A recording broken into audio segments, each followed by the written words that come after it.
ஆண்டவராகிய இயேசு கிறிஸ்துவின் நாமத்தினாலே என்னுடைய அன்பின் வாழ்த்துக்களையும் வணக்கங்களையும் தெரிவித்துக் கொள்கிறேன். ஆண்டவர் உங்கள் ஒவ்வொருவரையும் ஆசீர்வதிப்பாராக. இந்த காணொளி வழியாக உங்களை சந்திப்பதிலே மிகுந்த சந்தோஷம்.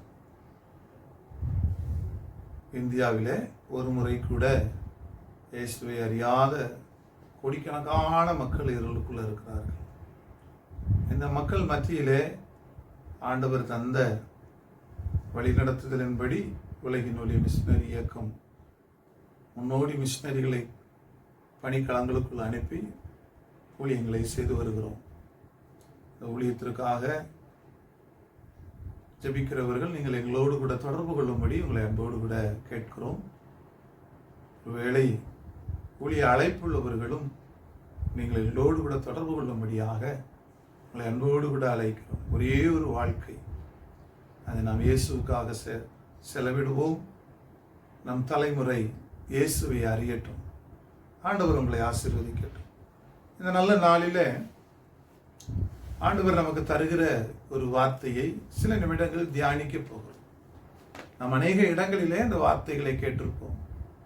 சங்கீதம் 23:1 சங்கீதக்காரராகிய அந்த சங்கீதத்தை எழுதின தாவீது ராஜா சொல்லுகிறார், என்னுடைய வாழ்க்கையை நடத்துகிறவர் என் தகப்பனோ என் தாயோ, என்னிடத்தில் இருக்கிற பணமோ, என்னிடத்தில் இருக்கிற படை வீரர்களோ, என்னுடைய மனைவியோ அல்லது என்னுடைய வைத்தியர்களோ அல்ல.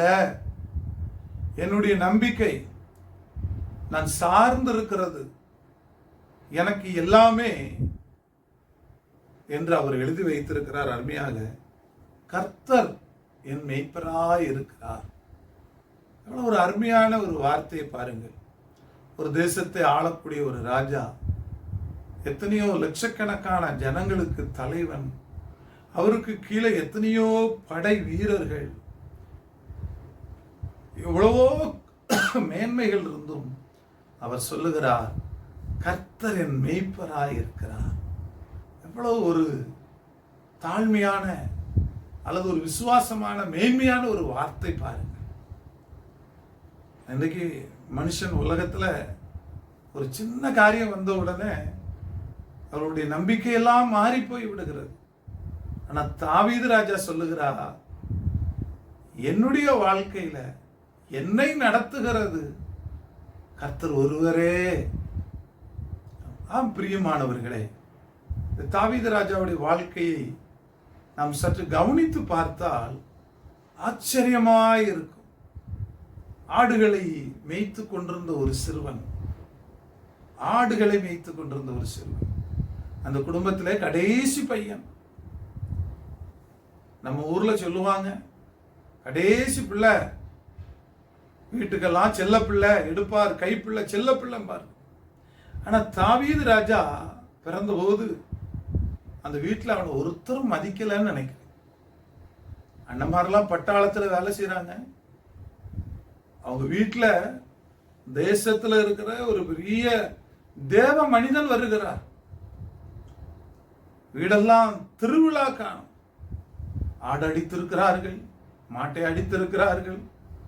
அங்கே பெரிய விருந்துக்கான ஆயத்தம் நடக்கிறது.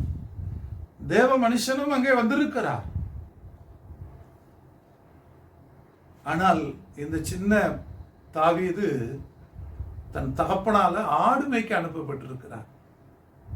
கொஞ்சம் யோசித்து பார், எத்தனையாய் அந்த மகனுடைய உள்ளங்கள் வேதனைப்பட்டிருக்கும், எத்தனையாய் துக்கப்பட்டிருப்பார். எனக்கு அருமையான தேவனுடைய பிள்ளைகளே, இந்த வார்த்தை கேட்கிற சகோதரனே, சகோதரியே, கணவன் வீட்டாரால ஒதுக்கி வைக்கப்பட்டிருக்கிற சகோதரியே, சகோதரா, வேலை ஸ்தலத்துல புறக்கணித்து தள்ளப்பட்டிருக்கிற அருமையான சகோதரா, குடும்பத்துல ஒதுக்கி வைக்கப்பட்டிருக்கிற அன்பு தாயே, கொஞ்சம் கவனித்து பாருங்க. வீட்டுல விருந்து நடக்கும். இன்றைக்கு நான் உங்களுடைய வாழ்க்கையில் இப்படிப்பட்ட சில காரியங்கள், அண்ணன் வீட்டுல கல்யாணம் கூப்பிடல, தம்பி மகளுக்கு கல்யாணம், எய்த்தால இருக்கிறீங்க, உங்களை அழைக்கல. எவ்வளவு வேதனைகள் இருக்கும்.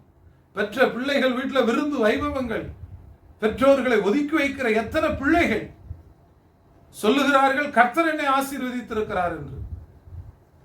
தாவீதுனுடைய இருதயம் எவ்வளவு வேதனைப்பட்டது. காலையில எழுப்பியிருப்பாங்க. வீட்டுல அண்ணன்மார்கள் எல்லாம் எண்ணெய் தேய்த்து குளித்துக் கொண்டிருந்திருப்பார். உங்களுக்கு ஒன்று தெரியுமா? தாவீது அழுது கொண்டே போயிருக்க மாட்டார், பாட்டு பாடிக்கொண்டே போயிருப்பார். அதனால தான் அவர் எழுதி வைத்திருக்கிற, தகப்பனும் என் தாயும் என்னை கைவிட்டாலும் என் கர்த்தர், என் மெய்ப்பர், என் தலைவர், என் ரட்சகர், என்னுடைய ஆண்டவர், நான் நம்பி இருக்கிறவர், ஒரு நாளும் என்னை கைவிட மாட்டார். ஆகவேதான் அந்த வார்த்தை அவர் அழகாக எழுதியிருக்கிறார். கர்த்தர் என் மெய்ப்பராய் இருக்கிறார், நான் தாழ்ச்சி அடையேன். இன்றைக்கு உங்களுடைய வாழ்வில் உங்களுக்கு தலைவனாய் இருப்பது எது? இன்றைக்கு சிலருக்கு செல்போன் தலைவனாய் இருக்கிறது, சிலருக்கு டிவி, சிலருக்கு சில ஜாதி தலைவர்கள், சிலருக்கு சில பாவங்கள், சிலருக்கு சில காரியங்கள் தான் அவர்களை மேய்க்கிறது. அது இல்லைன்னா இருக்க முடியாது. ஆனா தாவீது சொல்லுகிறார், கர்த்தர் என் மேய்ப்பராய் இருக்கிறார். அப்பா கைவிட்டாங்க, அம்மா கைவிட்டாங்க, யுத்தம் பார்க்க போகிறான், அண்ணன் சொல்றான், ஏ ஆடு மேய்க்கிறவனே உனக்கு இங்க என்னடா வேலைன்னு. ஆமா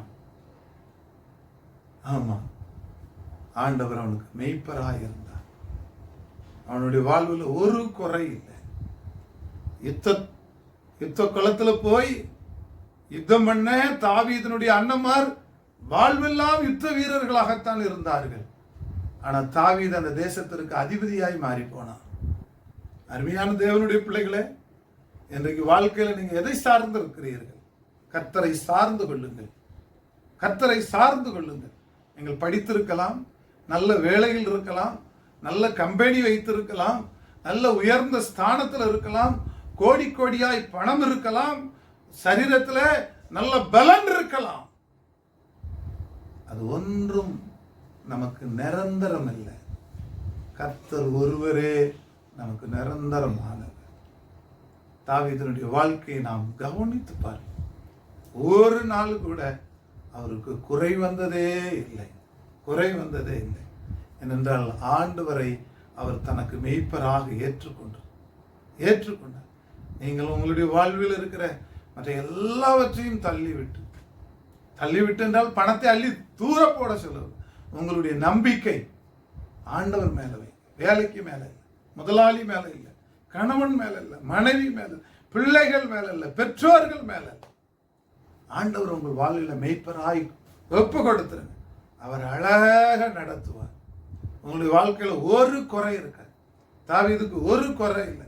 எத்தனையோ பேர் தாவீதை கொல்ல வந்தார், ஆண்டவர் பார்த்து கொண்டார். வனாந்தரத்தில் அலைந்தார் தாவீது தன்னுடைய படை வீரர்களோடு. ஒரு நாள் கூட ஒரு குறைவில்லை. ஆண்டவர் அழகாய் அவரை நடத்தினார். எத்தனையோ வேதனையான அனுபவங்கள் வழியாய் கடந்து போனார். ஒரு நாளும் அவர் தோற்று போகவில்லை. வேதம் சொல்லுகிறது, தாவீது போன இடங்களில் எல்லாம் கர்த்தர் அவனோடு கூட இருந்தார். ஆமா, நான் அதை யோசித்து பார்த்தேன். கர்த்தர் அவனை அனுப்பின இடங்களில் எல்லாம் என்று எழுதியிருக்க வேண்டும். ஆனால் ஆண்டவர் எழுதி வைத்திருக்கிறார் தாவீது போன இடங்களில் எல்லாம். ஏனென்றால் அவன் கர்த்தர் அவனுக்கு மேய்ப்பராய் இருந்தார். கர்த்தர் அவனை பின்னால இருந்து அவனோடு கூட இருந்து அவனை நடத்தினார், அவனை பாதுகாத்தார். உங்களை பாதுகாப்பதற்கு அவர் வல்லமை உள்ளவராய் உண்மையுள்ளவராய் இருக்கிறார். ஒப்பு கொடுக்கிறீங்களா? நான் ஜெபிக்கிறேன். நல்ல தகப்பனே, தாவீதினுடைய வாழ்வில் நீர் அவனுக்கு மேய்ப்பனாய் இருந்தீர். ஆகவே அவனுக்கு அவருடைய வாழ்க்கையில ஒரு குறைவில்லப்பா, ஒரு குறைவில்லை, ஒரு குறை. கேட்கிற ஒவ்வொரு பிள்ளைகளுடைய வாழ்க்கை நீ மேய்ப்பனாயிருந்து நடத்தும், குறைவுகளெல்லாம் மாற்றும். உடைய பிள்ளைகளை ஆசீர்வதி. உடைய திருக்கரத்தில் ஒப்பு கொடுக்கும். இயேசுவின் நாமத்தில் ஜெபிக்கிறோம் நல்ல பிதாவே, ஆமென். அன்பு தேவனுடைய பிள்ளைகளே, இந்த வார்த்தையை கேட்டீர்கள். கர்த்தர் உங்களை ஆசீர்வதிப்பாராக. தொடர்ந்து எங்கள் ஊழியங்களுக்காக ஜெபித்துக் கொள்ளுங்கள். நாங்களும் உங்களுக்காக ஜெபிக்கிறோம். கர்த்தர் உங்களை ஆசீர்வதிப்பாராக.